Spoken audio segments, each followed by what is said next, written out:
enjoying dinner with my husband recently, and it was one of those rare occasions where you get to dress up and you get to go eat, and money is not really the concern.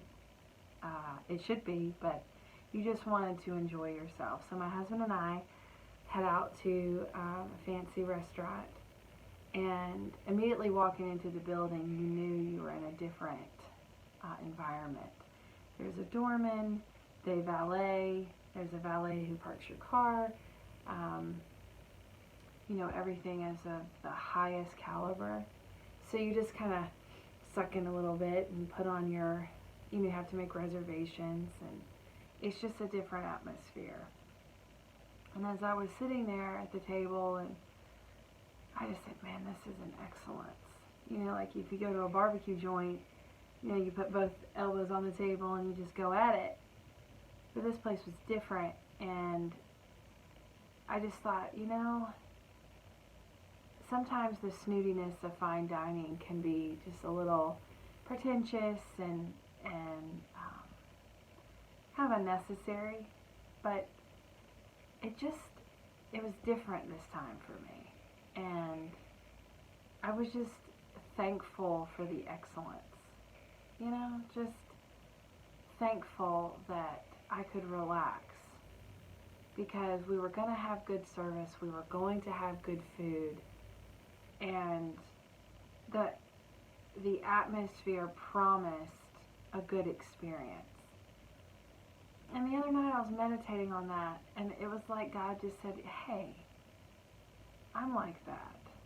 I'm like, what do you mean? He's like, well, I'm excellent. Think of me as the executive chef. I have created for you an experience called life. And the simple action of sitting down at a table and looking at a menu is what my son gave you. He's like, I do things in excellence. I think of that scene in the shack when she's making food for Mac, God is, and he's like blown away by how delicious it is. And he wasn't even like accepting what was happening to him, but the food he ate, the excellence, he said, I've never tasted something so exquisite before. I think sometimes God's excellence is captivating. It makes us relax. It makes us exhale. Like, where am I? What is this? It's different. It's the best. And you can kind of relax because you know you're going to have a great experience. And I think we forget that God is excellent. He's excellent. He's majestic. He's powerful. He's superb. He's perfection. And we can sit down at his table and we're given a menu, and it's the best delicacies life has to offer. It's full of, there's so much around us that seems the opposite. We're getting the worst life has to offer right now. All of us are. But God says, my menu's different. My menu is choice fruits, choice herbs, fresh from the garden. Everything is of the finest quality. And I love you enough to give you the best. I don't hold anything back. Our service was outstanding. My water cup never was empty. Of course that's God. Our cup is never empty. We will never lack. And the executive chef that night gave us free appetizers, and he gave us things we didn't even order, and he gave us his favorites, and he gives his 3 favorite appetizers, 3 favorite desserts, and that's God. We painted this picture of, well, I've got to work up the seat at the table. I've got to work up to my invitation. If I call, I won't get a reservation. I don't have the right clothes. I don't have the right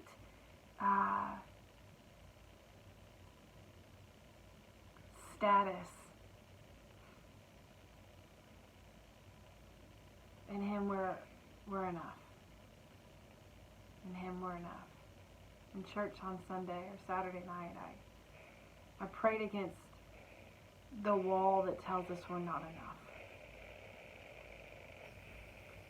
You are to dine at His table. There's a seat at the table for you. You're at the head of the line.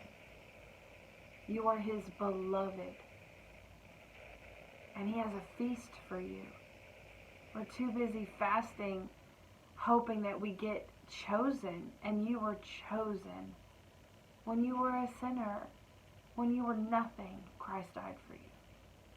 When you didn't deserve it, Christ died for you. For the joy set before Him, He endured the cross because He knew that you were worthy of it in Him. He was going to make you worthy. Jesus says you have a spot at the table. You have a spot at...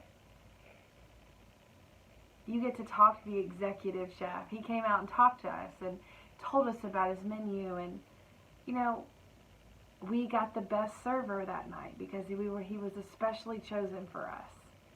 It's those types of things that God gives His children. And it's insulting not to go to the table. God loves you even if you don't feel like you're worthy enough, but the Lord's saying, I cannot wait to cook for you. I cannot wait to wine and dine you. I can't wait to give you what my Son bought for you. And I'm going to serve you, and I'm going to make sure you love dessert, because life is a feast. And I think we've forgotten that. I've forgotten that. I've forgotten how excellent He is, and how I'm worthy of His excellence. I just want to speak that into your worthlessness, into your pain, into your trauma. I've just been praying so much lately for those who are experiencing trauma. I have such a sensitivity to those who as children have experienced loss, rejection, hurt. If you feel lonely and isolated right now, just know that He's putting a menu in front of you and He's saying, ask. Ask what you want. Ask me. Ask me. My friend Sarah always calls it the dangerous prayer, the forbidden prayer. Just ask Him. Dine on what Jesus gave you.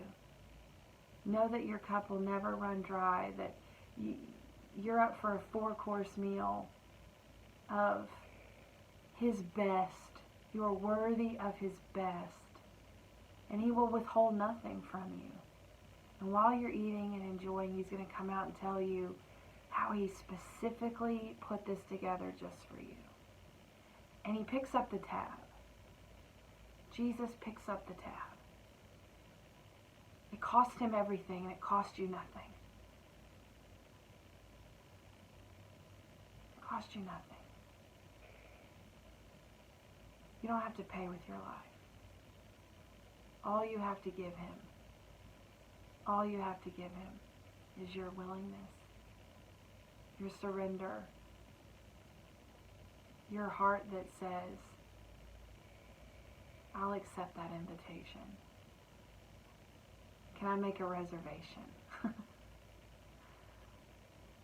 And isn't that where you want to be? Wouldn't you rather be at His table than at the table of your enemies? Than at the table of your trauma, of your lack, of your hurt? Go to His table. Amen.